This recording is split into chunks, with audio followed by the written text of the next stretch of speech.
Coturnix brooders are amazing. I couldn't be happier with this company. We absolutely love these cages. One at a time, okay, guys?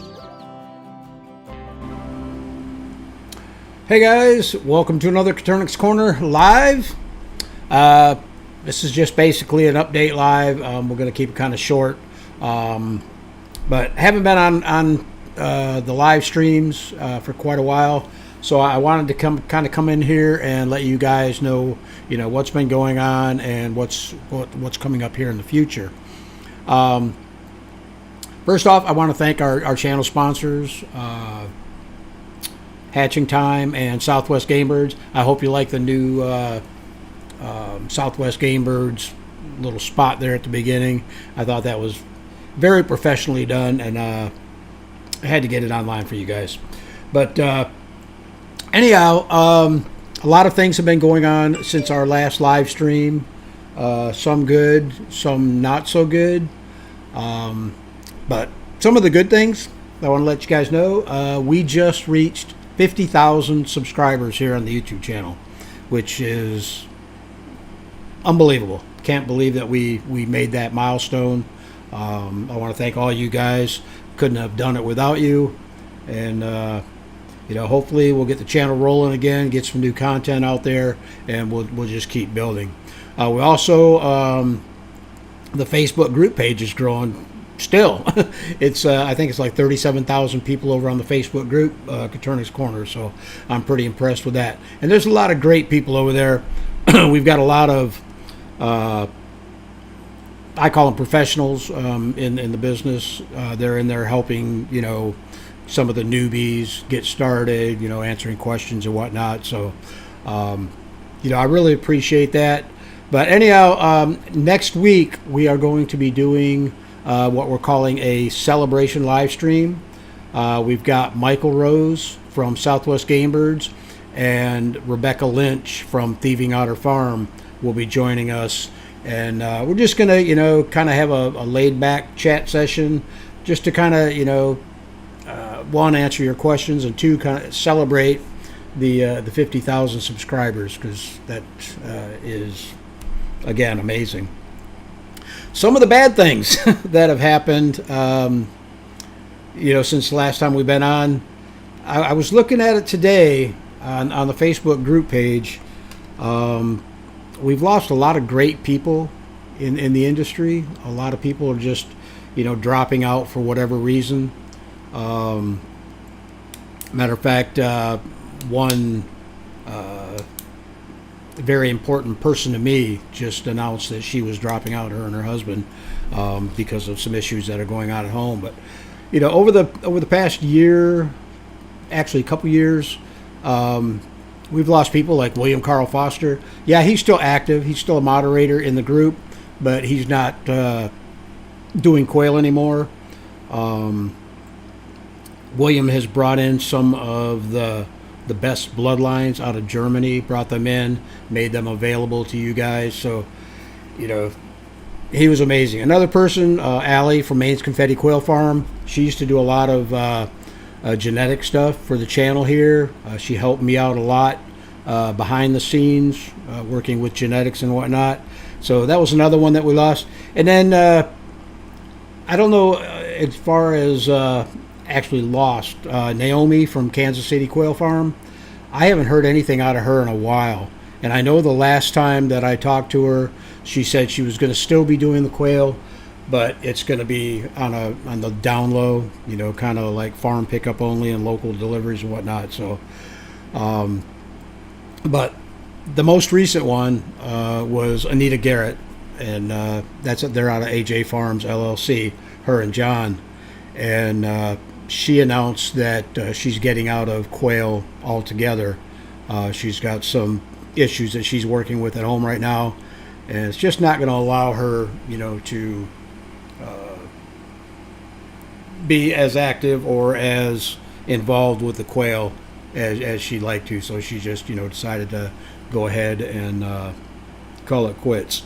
But she did say that she's got quite a few hatching eggs that she can make available to you guys right now. So if you're interested in getting some of her JMF jumbo lines, contact her over at ajfarmsllc.com, I believe is the address, or on Facebook. She's always on Facebook.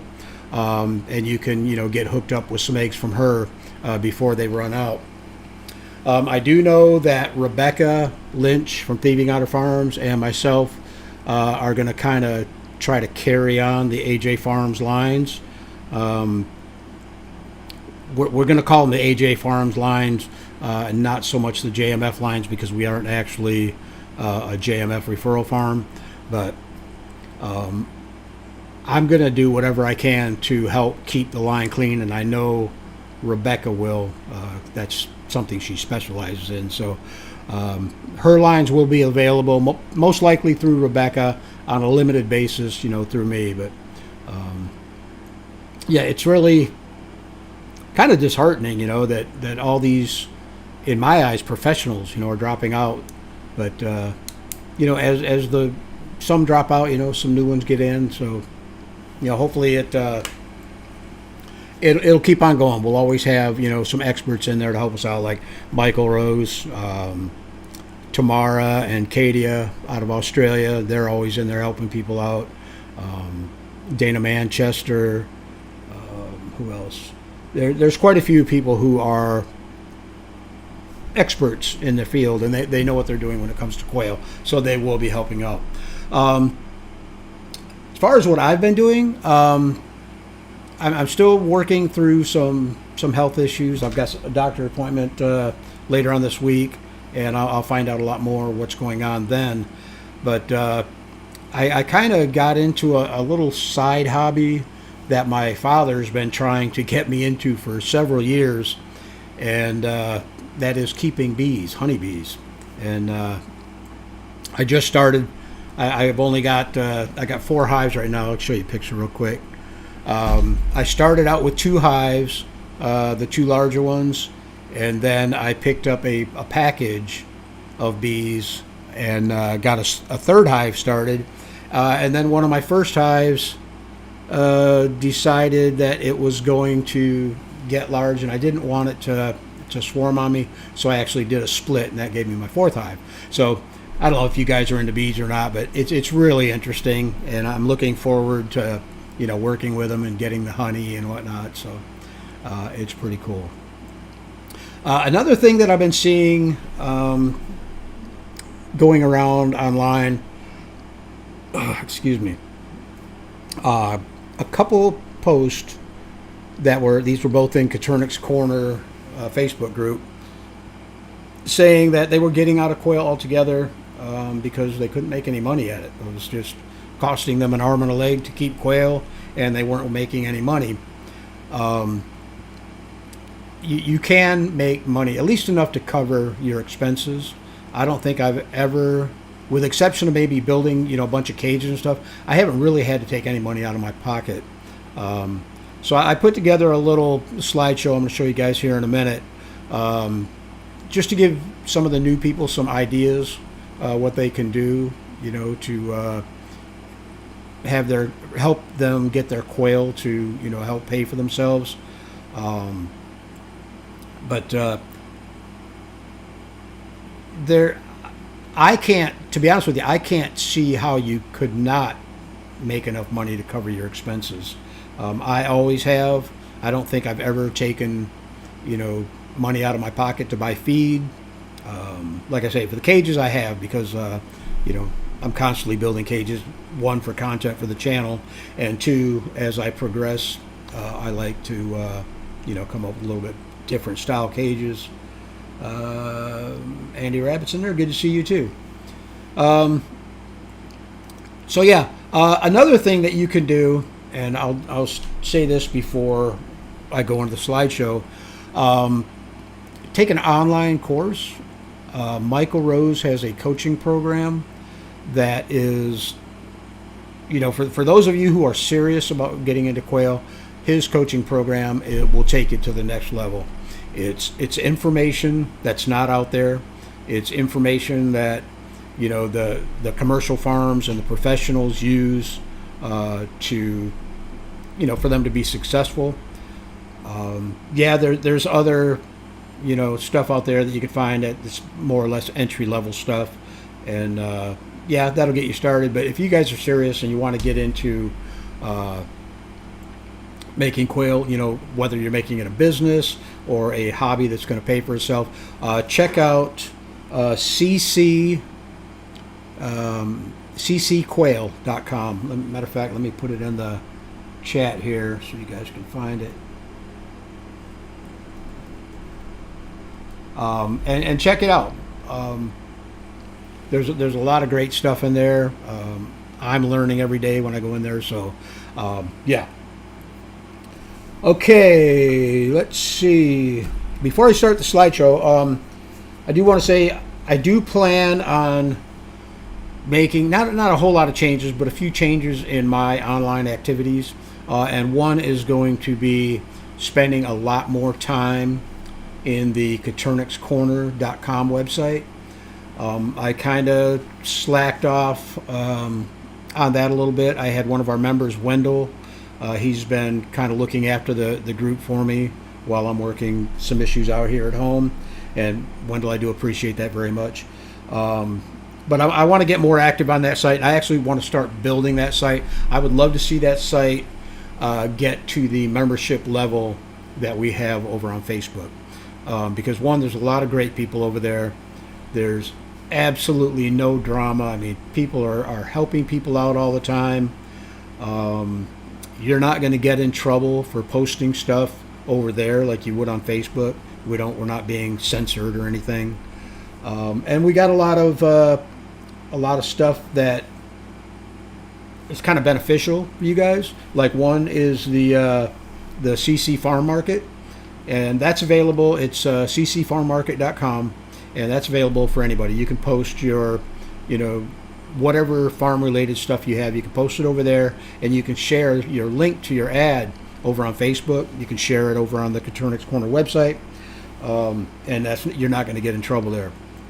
So that's another thing I want to get going is I want to start promoting the farm market again. I may go ahead and take out some ads again on Facebook just to get the participation bumped up a little bit. Also the Coturnix Corner Library. I haven't been on there a lot as far as uploading new content to it, and basically all the Coturnix Corner Library is a resource or a repository of links and websites and articles, stuff like that I'm trying to get put in one place so people can go there and pretty much all the information that they want is in one space.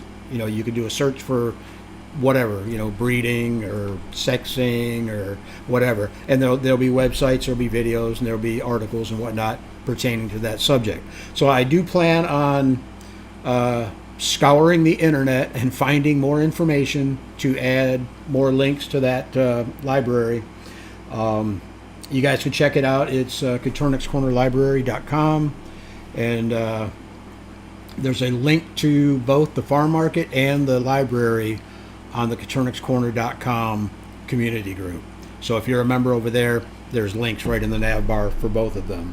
And also, if you guys have a website or have YouTube videos or articles that you've written that may be of interest, to quail people, submit the links to me. Just send them to me, whether it's through Messenger, email, whatever, and I'll go through them and I'll get them posted in the library. If they're links that pertain to what we're doing, I'll get them posted in the library, and that way, you can kind of promote your stuff while helping out other people, sharing information with them.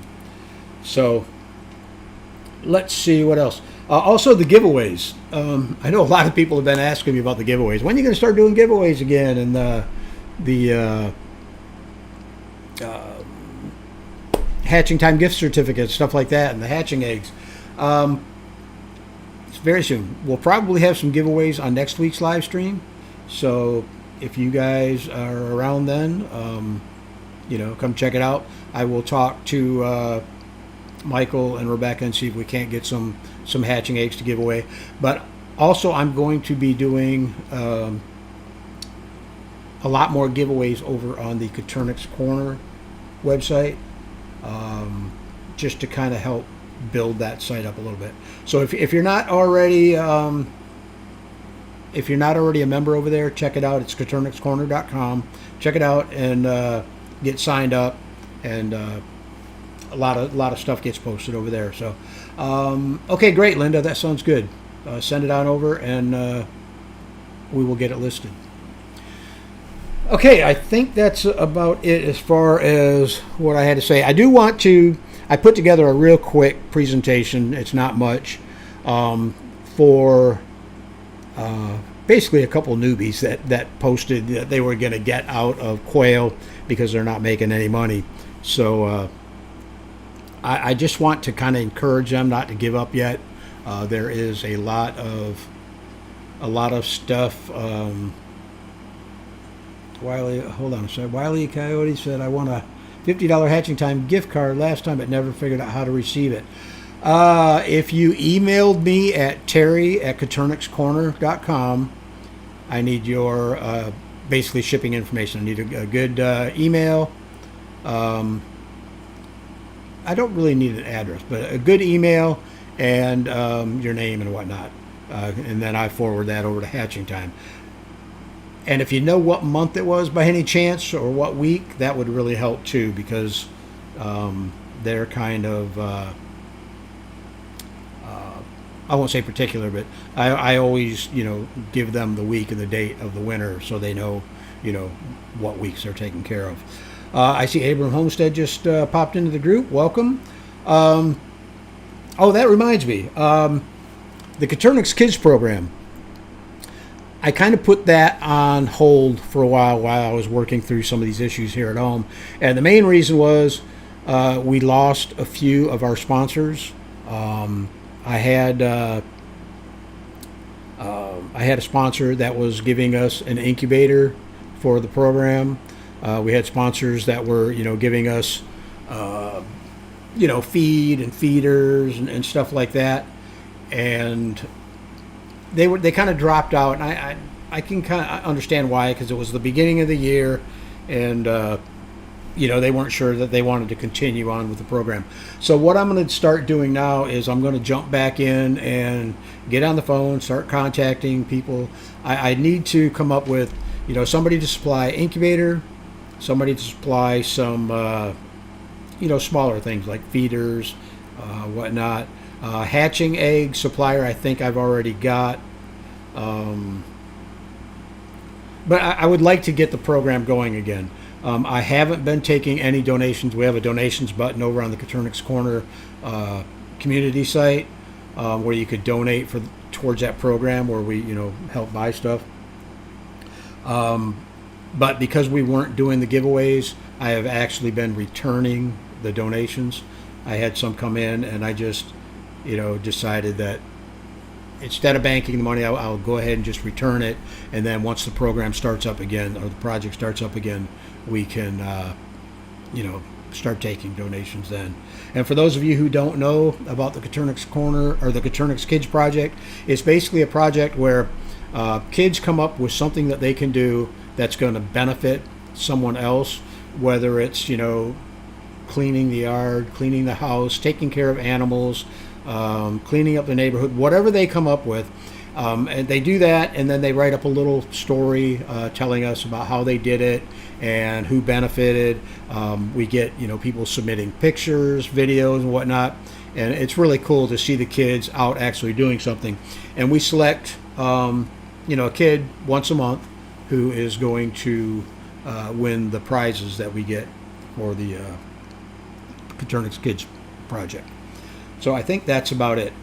I got everything covered. Let's go ahead and we'll jump into that presentation real quick. Like I say, it's real quick, but I wanted to show these new guys that are a little bit disheartened as far as keeping quail and it costing them too much money. Probably the biggest thing that you're going to run into, besides your caging and whatnot, is going to be how you're going to take care of your birds, how you're going to feed them. And feed nowadays isn't real cheap. I mean, I can remember back when you used to get feed for, 10, 12 bucks a bag, and now that Kalmbach feed there, the game bird starter, or the turkey and game bird starter, is almost 30 bucks a bag, which is, it's kind of pricey for 50 pounds of feed. So a lot of people are saying, yeah, here I am, I'm spending all this money buying feed and growing my chicks out, and the price that I'm getting for my chicks or whatnot isn't covering the cost of feed. So we're going to come up with a few ways that hopefully you can. The first thing that I do, and I've done this since the beginning, is I sell chicks, whether they're day-old chicks or chicks that are a week old, 2 weeks old, 3 weeks old, whatever. I'm constantly incubating, or up until a while ago, I've been constantly incubating. I kind of slowed down a little bit, for the past few months, but I got 3 of my incubators are full now, so the chicks are coming. When you've got chicks available, especially if you can sell them on day one, you're paying for your feed. So just say you set 50 or 60 eggs, and say you get a poor hatch rate, so you only get a 50% hatch rate. That's 25 to 30 chicks that you can sell for. Right now, I'm actually raising my price on a day-old chick or up to 1 week old chicks from $1 up to $1.50 a piece. Any chicks that I hold on longer than that, if I hold on to them for a week, they go up $1 per week after that. So that's kind of helping me cover the cost of the feed that it takes to get them up to weight. As far as where you're going to sell these chicks, I go to all the feed stores. I have a guy that buys all my stuff right now, but I go to feed stores and I let them know that I have chicks available and I can supply them whatever age they need. Some of the feed stores have brooder capability right in the store, so they can take young chicks. Other feed stores want birds that are feathered out and off of the heat, and then they just offer them for sale, to their customers. As a matter of fact, me and my wife just was it this morning or yesterday? Can't even remember. We took a bunch of chicks down to a local feed. As a matter of fact, this feed store that's on my hat, and I just basically traded the chicks for feed and pine shavings, so I could take care of myself at home. So it didn't cost me a thing, and I did put a few bucks in my pocket. So chicks is one thing you can sell. You don't need to have a big setup, and I won't say that this setup's big, but it's larger than most, to be able to turn a profit. You can do the same thing with say 2 of these units, which would be 6 cages. You could probably do it with just 3 cages. This little girl right here, and I feel so sorry for her, because she had an issue where she hatched out a bunch of eggs and put them out here in this little cage, and after a while rats got to them. But her plan was, and she had already thought all this through before she came and got some hatching eggs from me, was she had members of her church who wanted quail eggs for eating. So she got a bunch of eggs, she hatched them out, saved the hens, butchered the roosters, and she was just collecting eggs to sell locally to people. Right now you can get $3 to $5 for a dozen quail eggs. I don't really charge. I don't do much eating eggs anymore. It's easier for me to sell the hatching eggs, but $3 to $5. It doesn't take very many dozen eggs to buy you a bag of feed, which will feed, say you had 15 or 20 birds in that little pen. You could easily pay for a bag of feed within, probably a week and a half. So there you go. Another thing is, I don't know why I put this picture in there. I guess just to show you guys what other chicks are. Different varieties. I always recommend that people start out with jumbo pharaohs, which is because one, they're good for meat. They're also good for decent egg size, and they're pretty prolific. So to me, that is probably the biggest money maker as far as varieties go. A lot of people are into different color varieties. A lot of people are making decent money selling different color varieties. The chicks that I took down this morning, they were a mix of everything. We had some fawn in there. We had some blacks, had some calicos, pansies, whatnot. So, yeah. Again, the pharaohs is what I recommend. If you're going to try to start a breeding program that you want to make a little bit of profit off of, start out with pharaohs, especially if you're new. Start out with the jumbo pharaohs.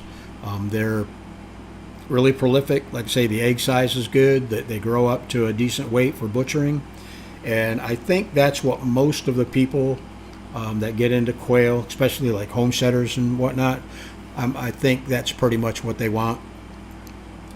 So, yeah, start out with those. And then again, if you want to get in some different colors, there's all kinds of different colors out there. There are some, like these are Italians, which is fawn, and there are some jumbo lines available for the fawn. So, you could get into a different color variety and still have a jumbo line. We'll get into eggs here. The eggs that you're producing, again, can be sold as eating eggs. They can be sold as hatching eggs. They can also be sold as pickled eggs if you like pickling eggs. This was back a few years ago. I had a couple local pubs that wanted to buy pickled eggs from me, and I never really got into it. I turned on a couple of friends of mine that are doing quail, turned them onto it, and to be honest with you, I don't know if they ever did anything with it, but the pubs definitely wanted to be able to buy stuff like that. So hatching eggs, I think, is going to be a good money maker. The only problem that I see with hatching eggs, especially if you're smaller, you don't have enough birds to produce enough eggs to ship within a reasonable amount of time, because you want to be able to collect your eggs to where the eggs are no more than, say, at the most 3 days old before you ship them. If you're selling local now, a little bit different story. You can actually collect hatching eggs up to 4 or 5 days and sell them to somebody local. You could actually go up to a week, 7 days, sell them to somebody local that wanted to hatch out some eggs, and they'll still be viable eggs. So that's basically where I wanted to go with that. As far as I didn't want to get real advanced in it, real far into it, because there's, I don't want to go over the heads of the people that are just getting started. All I can say is don't give up. Find yourself a niche, a market. There's a lot of places that you could talk to, like say feed stores, farmers markets. Craigslist is amazing. You post an ad on Craigslist.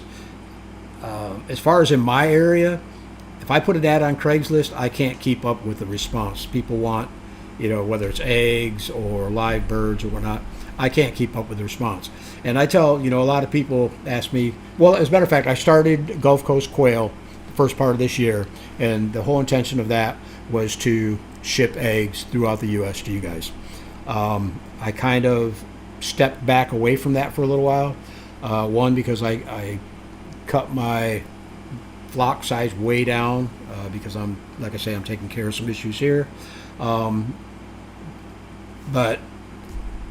I have enough of a market here locally that even when I'm at my peak, which is right around 300 breeders, I can't keep up with my local market. So anyhow, that's all I have to say about that. If you guys have any questions, go ahead and post them real quick, and we'll try to get something done. I'm not gonna stay on here real long. Rebecca says, question, I need an incubator for less than 40 eggs a couple times a year. Any recommendations? My eggs ship from Southwest Game Birds second week of June. Oh, congratulations on the eggs from Michael. It depends. I mean, there are some low-end incubators available on Amazon. Not really anything that I would recommend if you're going to be, hatching continually. But, if you're only going to hatch out a couple times a year, you could probably just go up to Tractor Supply and pick you up a cheap $150 incubator up there. It's not my favorite incubator, but they do sell the Nurture Right 360. I hear, a lot of people use it. I don't really care for them, but they get their eggs to hatch. My sister and her husband just hatched out. They got like a 50 or 60% hatch rate out of using a Nurture Right 360. So, they work. Other than that, I mean, if you want something that's a little bit more, in my eyes, dependable, look into the Baratos or Brinzias. They're a little bit more expensive, but they're really good incubators. Once you get a little bit more serious, you might want to look in maybe like a GQF or Hatching Time. The Chimuka incubators are excellent incubators. Let's see, got a whole bunch of people saying howdy. I can tell you guys don't know that Coturnix Corner's live tonight because normally we have over 100 viewers or 100 watchers, and we're at 44 now, so that's kind of embarrassing. But this was a last-minute thing, so yeah, it's to be expected, I guess. Nick says, building your 3-level cage setup with the rollout trays tomorrow. Cool. Congratulations. If you have any questions, feel free to message me or whatever, and I'll help you out as much as I can. Thanks for the instructional videos and parts list. Not a problem. Here's the website address for Michael's coaching program, ccquail.com. I'm serious, guys. Check it out. There is a lot of advanced information there. There's also a lot of, entry-level stuff. Michael actually starts right at the basics and tells you, I won't say a story, but gives you the history on quail and these breeding programs and whatnot. It's well worth it, guys. Let's see. Linda says the Coturnix Corner is a great resource. Thanks, Linda.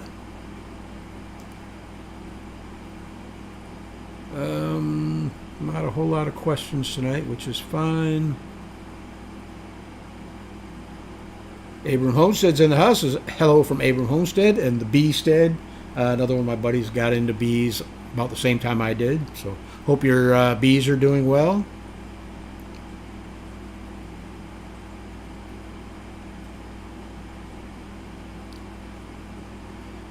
See, Sarah says, what's a good number of eggs to order to get started with quail, given shipping losses, and best bet for getting 2 to 3 breeding sets? Be honest with you, Sarah, if you're concerned about losses in shipping, I would try to find somebody local that you can, purchase fresh eggs from. If you can't, shipping is an option, and there are a lot of great breeders out there. Southwest Game Birds has, in my eyes, the top bloodlines and genetics in the U.S. right now. You can't beat it. Same with Thieving Otter Farm. She just started shipping, and she's got some different mixed groups, I think, that she's selling. But a good number to get started with. Okay, you want 2 or 3 breeding sets. Depending on the size of your breeding set, say you want to go with a 1 to 5, which is 1 rooster to 5 hens, or 1 to 4, somewhere in there. You're going to need, right around 20 birds to put those sets together. But what you got to look at is, just say you buy shipped eggs, 50% hatch rate. You just right off the top, when you're buying shipped eggs, if you look at it like, okay, I'm only going to get half of what I'm paying for, you're not going to be too disappointed. You may be may be surprised when you get above a 50% hatch rate, but 50% is the industry's standard, I guess, for shipped eggs. It might be lower, might be higher, but so you're going to want to order double what you want to get. So if you want 20 to end up with, you want at least 40, because you got to remember half of those birds are most likely, half of them are going to be roosters or males. So now you're down to, if you ordered 40, you're down to 20 hens, which is about where you wanted to be anyhow. So just kind of double up what you want to order. Like I say, if you could find them local, it's going to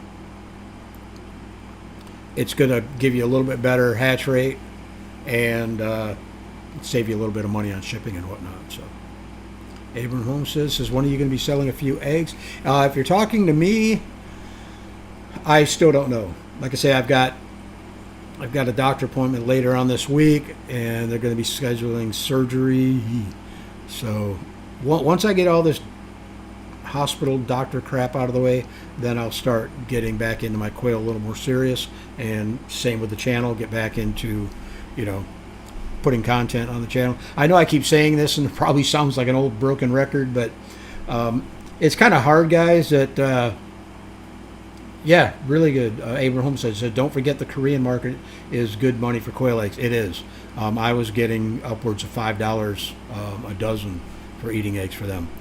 But yeah, it's kind of hard for me to produce content when my mind is somewhere else. I'm just, you got worries that you don't want to be stressed out with. And that's kind of why I got into the bees, because it's so enjoyable to go out there and sit with my bees and just watch them do their work all day long. Ann says, I have a question. At 13 days, my incubator went 27% humidity, maybe for 6 hours. Can the egg still hatch? Absolutely. Don't sweat humidity. I mean, if you had low humidity levels for, and I'm talking low, like 10, 15%, for a week or so, yeah, that can affect your hatch. But I don't even look at humidity anymore. When I set my eggs, I'm in Florida now, so we got pretty high humidity. But when I set my eggs, for the first 14 days, I don't even look at humidity. I don't put any water in there or anything. On day 14, when I go into lockdown, I'll fill the water reservoir up one time, and it usually bumps me up right around 65% humidity, and that's what I hatch at. Too many people sweat the little things. Don't worry so much about humidity and temperature. Yeah, temperature is very important, but if you have a day or two where your temperature, just say you lost power for a little while and your temperature dropped down even into the 80s, but your power comes back on, temperature goes back up, you're still going to get a hatch. It might delay the hatch a day or two, but you're still going to get a hatch. I've had my incubator, this is my DIY incubator, I had both heating elements fail at the same time, which to me was unheard of, but I have no idea how long the heating elements were out. It could have been, a matter of hours, or it could have been a matter of days. But the temperature dropped down to 50 degrees in my incubator. And I still got, I think, I did a video on it, actually. And I still got like a 65% hatch rate. So, yeah, they're pretty, the eggs and the chicks are pretty robust. They're pretty forgiving when it comes to, humidity issues, even temperature issues. I know a lot of people sweat it. I see it all the time online, about, my humidity level dropped 10 percentage points. I'm like, yeah, so it's not going to hurt anything. So anyhow, Linda says the same thing right here. In her experience, fluctuations in humidity for short periods of time don't affect the hatch rate significantly. And I do that all the time. I don't worry about filling the water wells prior to lockdown. Let's see, Christopher says, yes, I started with jumbo pharaohs. Next, I'm waiting to get white meat makers from Midwest Quail Farm. They claim to be 20-ish ounces by 10 weeks. Wow, that's a pretty heavy bird, well, especially for whites. I've never had a white line that kept up with my Faro lines. So, wow, that's pretty impressive. There you go. Andy Rabbit says the same thing. Did a hatch that stayed between 19 and 28%. The whole hatch till lockdown got 85 out of 128. So there you go. Don't sweat the little things. T. Mercer says first ever live stream. Great to get notifications. Yeah, well, glad you could join us. And hopefully, knock on glass, we will keep the live streams going. I'm really hoping to get out of this health doctor nonsense. Once I'm done with that, then we'll be back to work. Linda says, Terry, it's good to hear how your business is going. It's great to have a strong demand near you. Yeah, and we've always had, I mean, as long as I've been doing quail, there's always been a market for me. I've never had any issues as far as being able to sell stuff. As a matter of fact, the first couple of years I was just selling to anybody and everybody, but then I had a guy come by and he said, I'll take everything you can produce. So it made it a lot easier on me, and that was at the time when COVID was going on too. So it was nice to be able to have one guy come over and not have to worry about a ton of people bringing germs into my house. Ultima says, are you partnered with Hatching Time? I'm not partnered with them. They are a channel sponsor or channel supporter. They do help me out now and then. Like if I want to review one of their incubators or any of the equipment they sell, cages, pluckers, whatnot, they'll send me out, stuff to review. So that helps.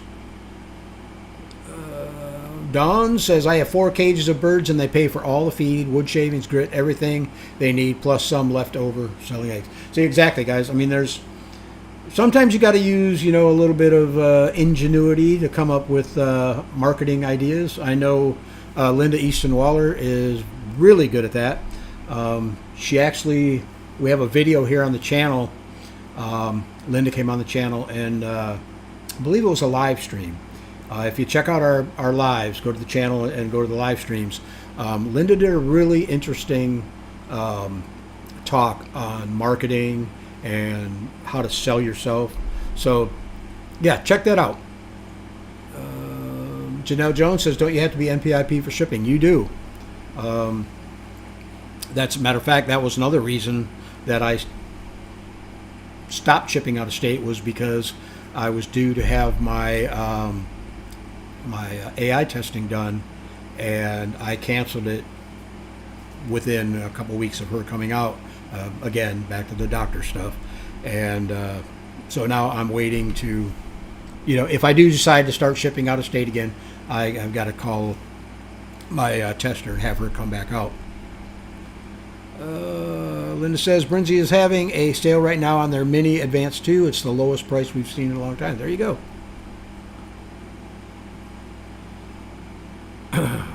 Nick says, what gauge of shop cloth do you recommend for the bottom layer of the cage? Are you talking about putting down on wire so your chicks have something to walk on until they get their footing?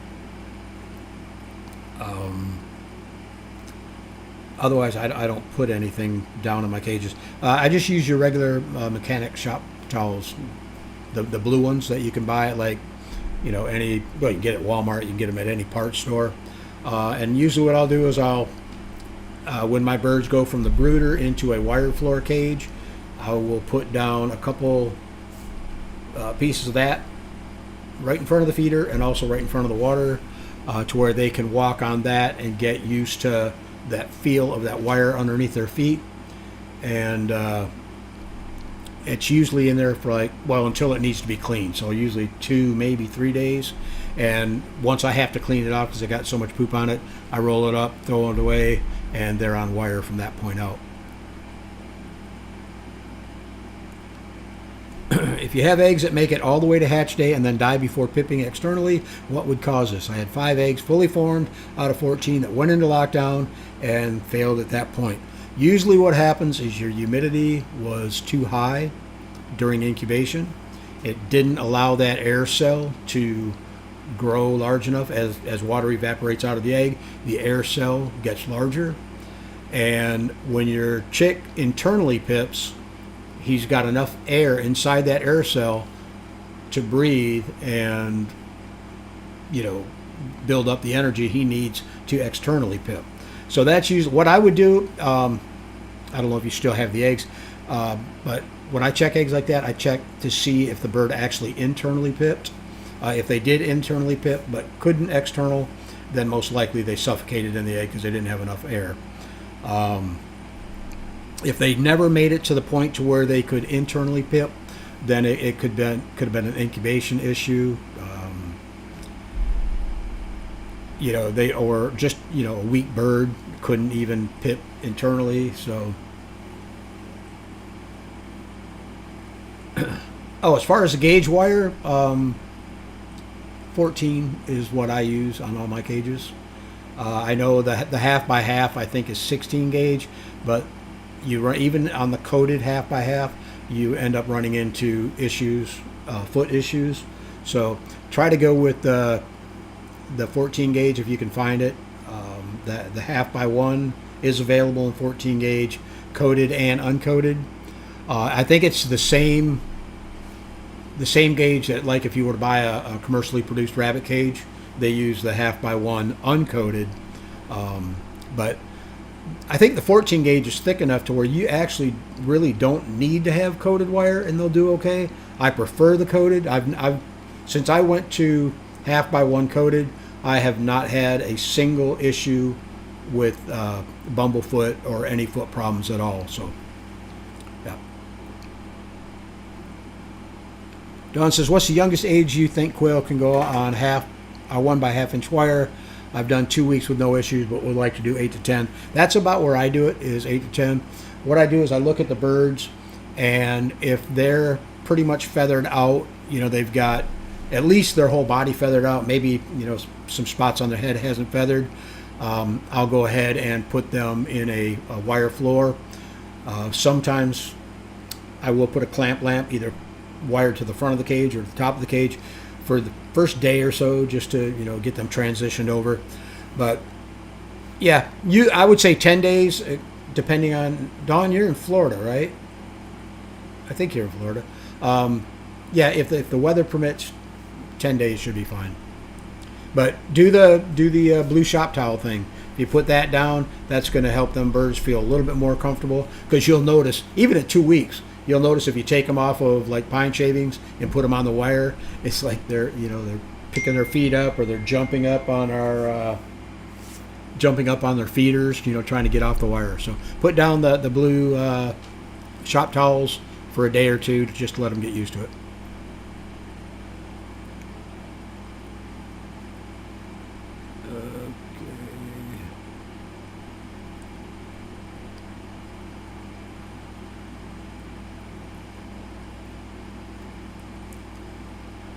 Susie said, "How hard would it be to do in an apartment?" I know one person that converted a apartment bedroom into a little quail aviary, barn, or whatever you want to call it. And I haven't talked to her in a long time, but as far as I know, she does okay. The biggest thing you're going to run into, Susie, is smell. You're going to have to keep your cages clean, because indoors, especially in a living area, you don't want to be smelling. I know people up in Canada, another girl that was on the show, she has all her birds indoors. Well, she's got outdoors. She's also got birds indoors. And like I say, just keep them clean, and they should be fine. My birds are all inside. They're not in my house, but they're inside a enclosed carport. And we clean, like every other day, just to keep the smell down. I could probably go 3 days if I wanted, but I prefer to have it.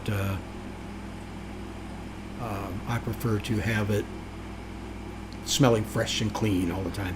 That way the wife's happy. JP says, how could people help you with the website, etc., Terry?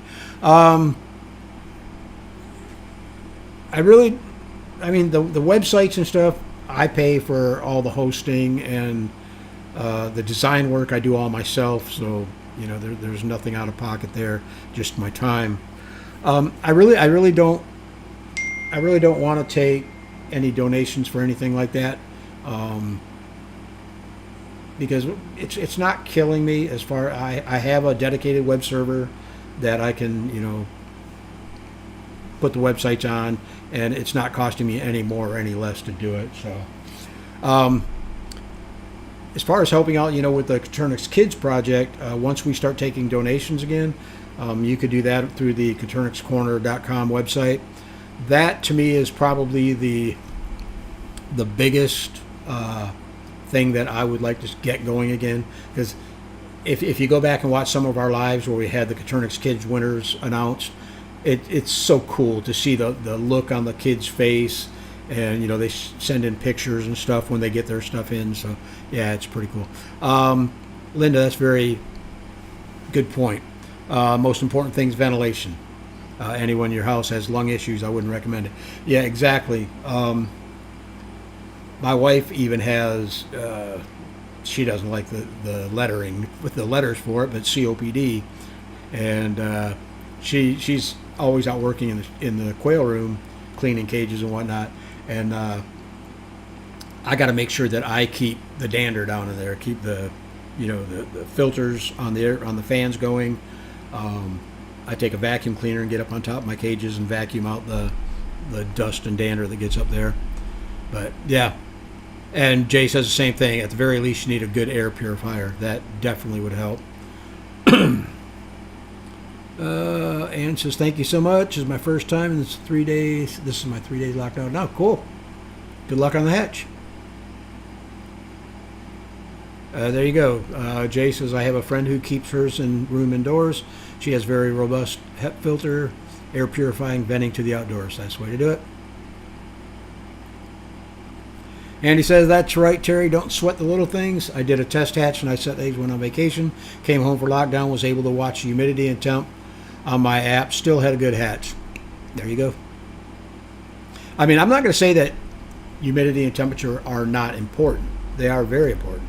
But don't sweat it. I mean, if a day or two, you drop in humidity, or you open up the incubator for whatever reason, and it cools down a little bit. Big old frog croaking outside there. Yeah, don't sweat it. Autumn says, hello all. I love raising my Coturnix quail. We hatched some blue and white ones last fall. Cool. Christopher says, if it turns out to be true, it'd be nice. I will keep you posted on the whites. Do that. JP says, I've heard people claiming that incubation temperature can affect the sex rate. Has that been tested? It's an old wives' tale. It does not apply to quail. Some reptiles, yes, but quail are not temperature sex dependent, so you're going to get what you get. News Cafe says, I hatched 12 out of 14 4 weeks ago. It was awesome. Cool.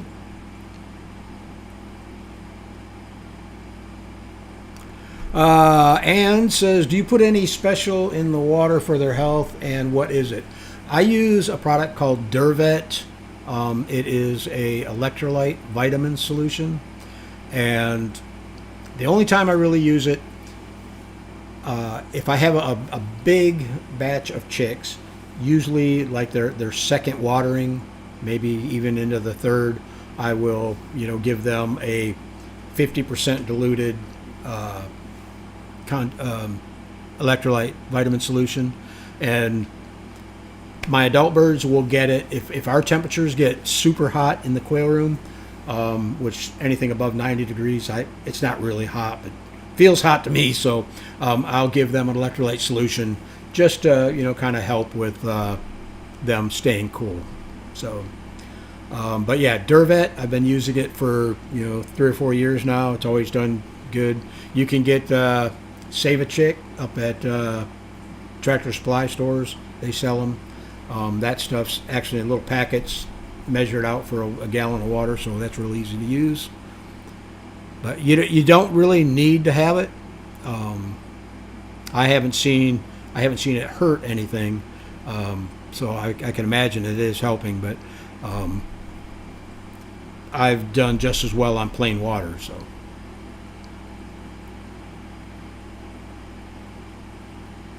there you go. Rebecca says, don't keep those cute baby chicks quail in the house. Feces contain a fungus that, according to the Mayo Clinic, causes an infection called histoplasmosis when inhaled.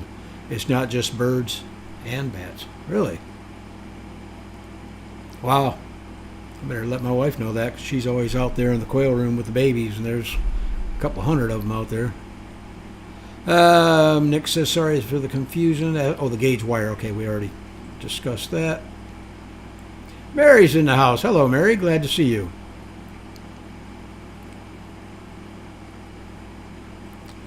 Janelle Jones says, my daughter is showing quail in 4-H. This is the county's first year for quail. Any tips? The biggest tip I could give you would be to contact Bree over at, what's her name? I can't remember the name of her website. If anybody knows Bree's website, post it, please. She is actually doing an online show, and she's actually now a poultry judge. But the thing I would look for is confirmation. We have some videos on here, some live streams on here with Tamara Roselle and Katie Agali, where they talk about confirmation and what you want to look for in a quail that you would select as breeders. And they talk a lot about confirmation, talk about color, they talk about genetics, but attitude. You want birds that aren't aggressive, and also plumage. You want to make sure that you're selecting birds that have a really nice plumage. If your birds are on wire cages, if you have an aviary or something where you can get them like outside, their plumage, like I notice all my breeders inside, they got awful looking plumage, and it's just because the males are breeding with them all the time. But the birds out in the aviary, they're perfect. They look great. Okay, let's see where we at. JJ Willow says, good to see you. Good to see you too. Glad you could join us. Mary says, hi, it's good to be here. Glad to see Terry on the channel. What time is it? Oh, wow, it's already after 8. I planned on maybe 30 minutes. We got 50 people still in here. That's not too bad, I guess. About half of what we normally get. JP says, regarding the smell, I've seen someone on Facebook who keeps cages over water, and water is replaced often, multiple times a day. Something like that would be ideal for quail in an apartment. Keeping cages over water, how on earth would you do that? Or why would you do that? Is that so the manure would fall down into the water and kind of be, I guess it wouldn't smell, kind of like a toilet for quail, huh? Okay, JJ says, oh, I had a bunch of flies near my quail shed. I thought I cleaned it yesterday. It was a giant snake that got chopped up in the heat pump and splattered all over the place. Yeah, that would probably do it. Don says, darn, I just got a shipping notice on eggs. It was over 90 today. Nice of them to wait to ship until it was super hot. Yeah, I mean, I know people do say, the temperature affects shipping, but unless your shipment is like left out on the tarmac somewhere or outdoors, most of your postal facilities, if they're not air conditioned, they're undercover, and it's not that hot in there. I mean, I go when I pick up when I used to go up there and pick up chicks or hatching eggs, whatnot, I'd go into the back and pick up my shipment, and it was actually pretty cool out there. So I don't really think that hot temperatures, like I say, unless they're going to accidentally be left outside, whether it's at the post office or at your home when they deliver it, I don't think I'd really sweat that too much. Abraham Holmes, I said, have a great night. Time to feed the birds. Hope the doctor's appointment. Thanks, man. Appreciate it. Seeking Balance's question, what weight do you consider to be jumbo? I think and it's kind of changed over the years. The consensus is 10 ounces at 10 weeks. I like my jumbos to be right around, 14 ounces, full grown.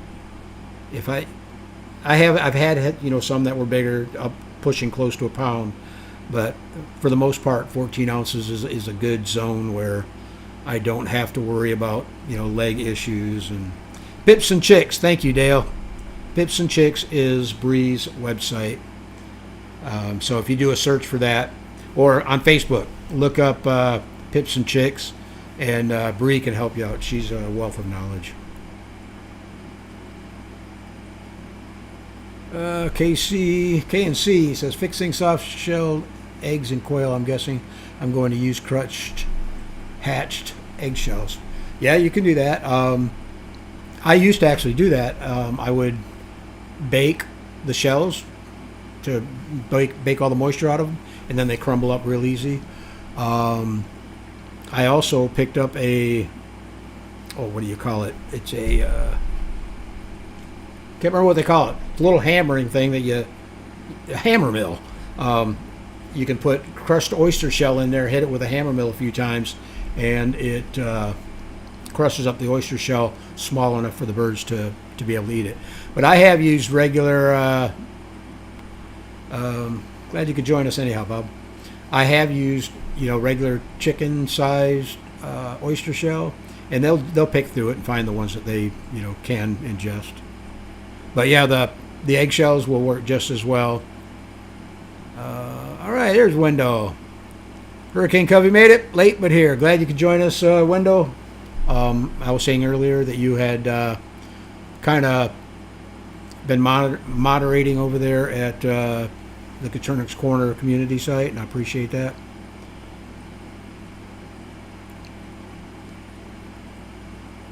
Let's see.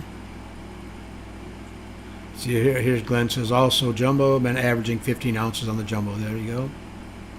All right, that brings us down to the bottom of all the questions.